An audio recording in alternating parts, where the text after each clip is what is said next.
추수감사주일 이제 한 주간 남았네요. 제대로 주님 믿은 거 감사합니다. 올해 들어서 제가 고백할 수 있는 겁니다. 양승호 목사의 공유목회 유튜브에 제 글과 영상이 올려져 있습니다. 방문하셔서 함께 나누었으면 합니다.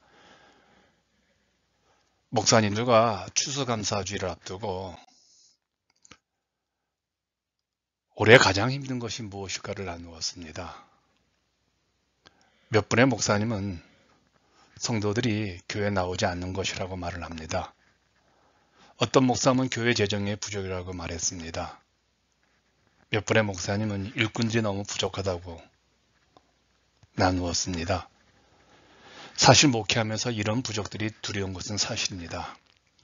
왜냐하면 목회 현장은 늘 교우들의 부족으로 어려웠고 교회 재정의 부족이 힘들었고 일꾼 부족으로 해야 할 일을 그만두는 경우가 많았기 때문에 그렇습니다.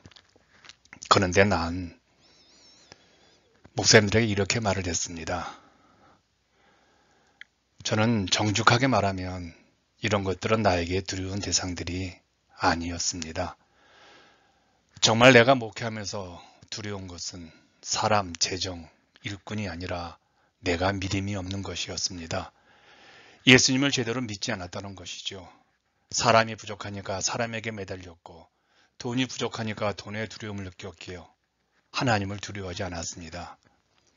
이것이 목회하면서 나에게는 아주 속상한 일이었습니다. 오래전에 어떤 부부가 식당을 개업해서 신방을 가서 예배를 드렸던 적이 있습니다.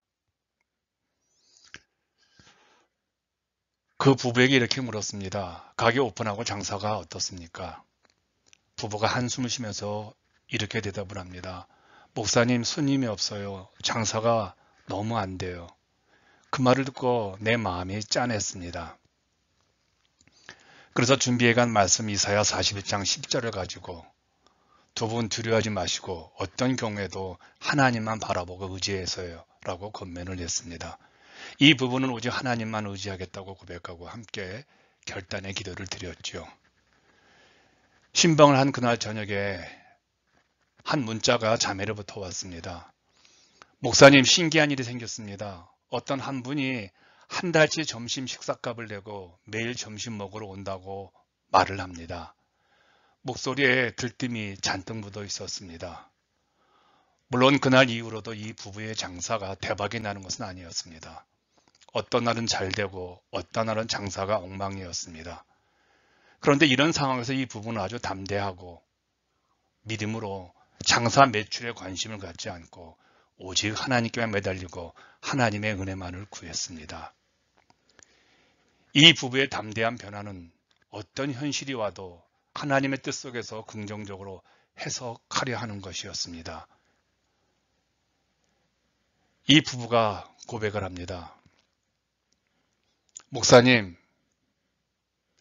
점심엔 손님이 많으면 저녁에 손님이 없어요.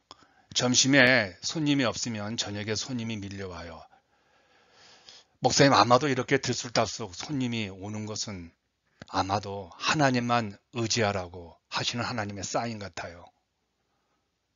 대단하죠. 더 이상 변화하는 상황에 끌려가지 않고 믿음으로만 초질관해서 승리한 이 부부가 이 감사절에 생각이 나네요. 나도 이제 하나님을 바라보며 산다는 것이 무엇인지를 깨닫고 올해 참 많이 누리고 살아오고 있습니다. 2023년 진정 감사는 내가 믿음으로 하나님만을 바라보고 왔다는 것입니다. 나의 두려움의 대상을 보이는 것, 들려오는 것에 두지 않고 오직 하나님께만 두고 달려왔습니다. 오직 하나님만을 무서워했더니 두려워했더니 부족하지만 올해 필요한 것들이 하나씩 하나씩 채워지는 것들을 경험을 합니다. 오늘 새벽에 교회 나와서 찬송가 288장을 나의 감사의 고백으로 드렸습니다. 주 안에 기쁨 누림으로 마음의 풍랑이 잔잔하니 세상과 나는 간 곳 없고 구속함은 주만 보이도다. 이것이 나의 간증이요 이것이 나의 찬송일세. 나 사는 동안 끊임없이 구주를 감사하리로다. 올해 세상과 나는 간 곳 없고 하나님만 남는 은혜의 순간들을 참 많이 누렸습니다. 여러분들에게도 올해 이런 감사, 이런 주님만 남는 그런 삶을 사시기를 감사로 응원하겠습니다.